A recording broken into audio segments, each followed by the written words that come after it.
사도행전 13장 1절에서 12절까지의 말씀. 안디옥 교회에 선지자들과 교사들이 있으니 곧 바나바와 니게르라 하는 시므온과 구레네 사람 루기오와 분봉왕 헤롯의 젖동생 마나엔과 및 사울이라. 주를 섬겨 금식할 때에 성령이 이르시되 내가 불러 시키는 일을 위하여 바나바와 사울을 따로 세우라 하시니 이에 금식하며 기도하고 두 사람에게 안수하여 보내니라. 두 사람이 성령의 보내심을 받아 실루기아에 내려가 거기서 배 타고 구브로에 가서 살라미에 이르러 하나님의 말씀을 유대인의 여러 회당에서 전할세 요한을 수행원으로 두었더라. 온 섬 가운데로 지나서 바보에 이르러 바예수라 하는 유대인 거짓 선지자인 마술사를 만나니 그가 총독 서기오 바울과 함께 있으니 서기오 바울은 지혜 있는 사람이라 바나바와 사울을 불러 하나님의 말씀을 듣고자 하더라. 이 마술사 엘루마는 이 이름을 번역하면 마술사라. 그들을 대적하여 총독으로 믿지 못하게 힘쓰니 바울이라고 하는 사울이 성령이 충만하여 그를 주목하고 이르되 모든 거짓과 악행이 가득한 자요 마귀의 자식이요 모든 의여와 원수요 주의 바른 길을 굽게 하기를 그치지 아니하겠느냐. 보라 이제 주의 손이 네 위에 있으니 네가 맹인이 되어 얼마 동안 해를 보지 못하리라 하니 즉시 안개와 어둠이 그를 덮어 인도할 사람을 두루 구하는지라. 이에 총독이 그렇게 된 것을 보고 믿으며 주의 가르치심을 놀랍게 여기니라. 아멘. 오늘 제목은 성령의 보내심을 받아입니다. 요즘 뉴스나 여러 매체들을 통해서 돌아가는 세상의 소식을 듣다 보면 참 어려운 일들이 많이 있습니다. 속상한 일들도 있고요. 희망차고 즐거운 일들보다는 실망스럽고 화가 나거나 어이없는 일들이 많이 있습니다. 각 분야의 전문가들은 말하기를 한마디로 앞날이 밝지 않습니다 라고 하는 평가를 내립니다. 코로나 백신이 이제 얼마 후면 맞게 되는데 온 전 국민이 올해 안에 다 맞아도 제대로 얼마나 효과를 낼지 다 미지수라는 거죠. 또 세상 돌아가는 일들을 보면 희망적인 요소보다는 절망적인 일들이 더 많다라고 이야기합니다. 그러나 한편으로는요, 언제나 불황이 있으면 반대로 호황을 누리는 때가 온다라는 거죠. 어려운 지금은 오히려 투자할 수 있는 적기라고 이야기합니다.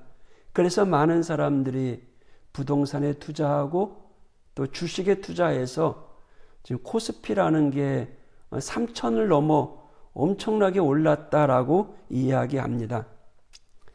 모두가 투자할 시기라고 이야기하지만 또 누군가는 거품이다라고 이야기하면서 우리를 혼란스럽게 이야기합니다. 옛말에 고진감래라는 말이 있어요. 고생 끝에 낙이 온다.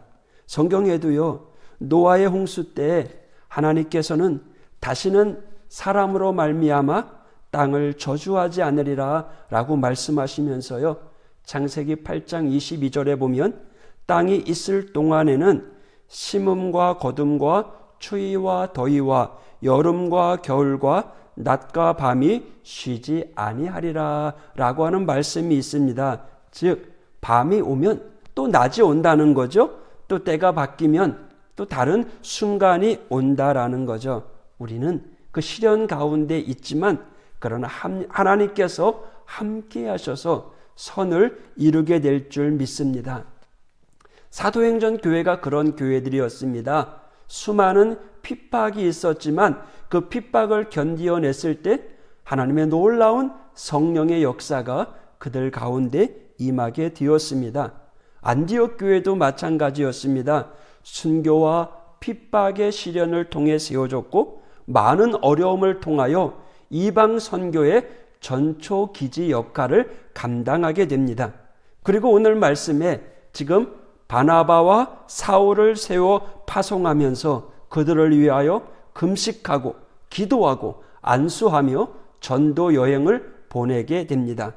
여러 가지로 어려운 일들이 있었지만 그것을 이겨내고 주님의 사명을 감당하고 있는 안디옥 교회 그리고 신자들에게 하나님의 큰 은혜가 주어졌습니다. 그것이 무엇인가 하면 바로 성령의 도우심입니다. 오늘 설교 제목처럼 성령의 보내심을 받아 감당케 하시는 일들을 하게 될 때 우리는 그 일들을 쉽게 해나갈 수 있습니다. 똑같은 일을 하더라도요, 내 힘으로 하는 것과 성령의 능력의 도움으로 하는 것과는 엄연한 차이가 있습니다. 누가 성령의 도우심을 받고 성령의 보내심을 받는 사람이 될 수 있을까요? 먼저 감사하면서 사랑하면서 그 일을 감당하는 사람에게 성령의 능력의 역사가 임합니다. 여러분, 우리가 어디서 무엇을 하든지 감사하고 사랑하는 마음을 갖게 될 때 그 일을 할 수 있도록 해주는 것이 바로 성령님의 은혜입니다.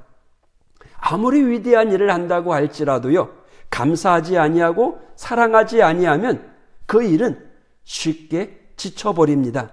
아무리 좋은 음식이라도요, 감사하지 않으면 쉽게 배탈이 납니다. 저와 여러분, 우리 믿음의 성도들은 늘 사랑하고 감사하는 성도가 되어야 합니다.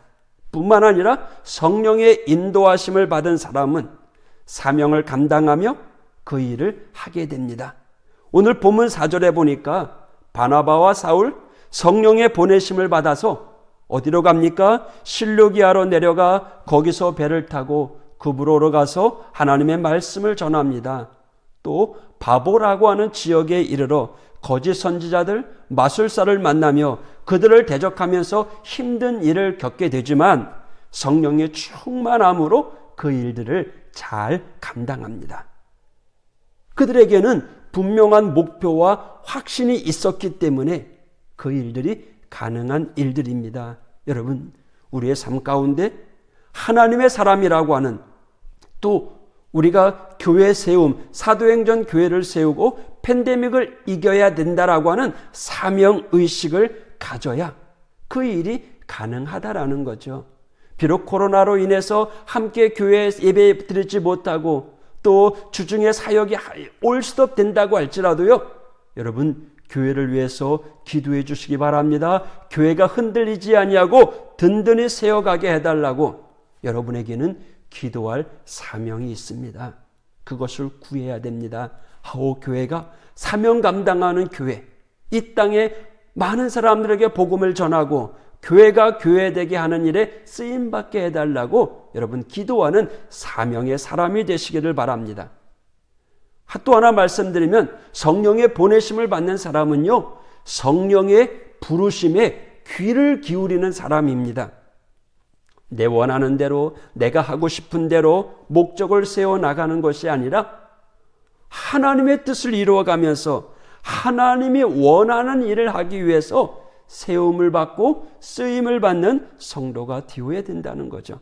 2절 말씀에 주를 섬겨 금식할 때 성령이 이르시되 내가 불러 시키는 일을 위하여 바나바와 사울을 따로 세우라 하시니. 여러분, 이것이 출발입니다. 하나님께서는요, 오늘도 세울 만한 자를 세우셔서 그들을 통해서 하나님의 일을 시키시고 도와주십니다. 여러분, 우리가 그 일을 감당해야 됩니다. 하나님께서 모세를 만날 때도, 또 엘리야를, 다윗을, 그리고 사무엘을 만나실 때도요, 하나님께서 시키시는 일들을 분명히 알고 깨달아 그 사명을 감당하는 사람들이었습니다. 하나님께서 함께 하신 거죠. 여러분, 우리가 기도할 때, 내가 사명의 길을 감당할 때 하나님 나를 도와주십시오. 나와 함께 해주십시오. 오늘 주님께서 그분이 우리에게 말씀하신다면 우리는 귀를 기울이고 내 생각을 내려놓고 그분의 음성에 순종하는 겁니다. 내가 너를 부르고 세우고 너와 함께 할 것이니 감사함으로 사랑함으로 사명 감당하라고, 하나님의 교회를 든든히 세워가라고요. 할렐루야. 오늘 하루도 우리를 향한 하나님의 음성에, 주님의 말씀에 귀를 기울이고 하나님의 뜻을 이루어가는 우리 믿음의 성도 모두가 되시기를 주님의 이름으로 축복합니다. 할렐루야. 기도하겠습니다. 하나님 아버지 감사합니다. 저희들 성령의 보내심을 받는 사람이 되길 원합니다. 감사함으로 사랑함으로 사명 감당케 하여 주시고 나를 통한 하나님의 음성에 귀를 기울이며 이 험한 세상 이겨나가는 우리 믿음의 성도가 되게 하여 주옵소서. 우리를 통하여 교회가 교회되게 하여 주시고 이 땅에 하나님의 뜻이 세워지는 그러한 공동체가 될 수 있도록 저희들을 사용하여 주시옵소서. 하나님, 오늘 하루도 함께하여 주시옵소서. 영육 간에 강건하게 하여 주시고 우리 앞에 추위 물리치고 오늘도 주 안에서 승리케 하여 주시옵소서. 예수님 이름으로 간구하며 기도하였습니다. 아멘.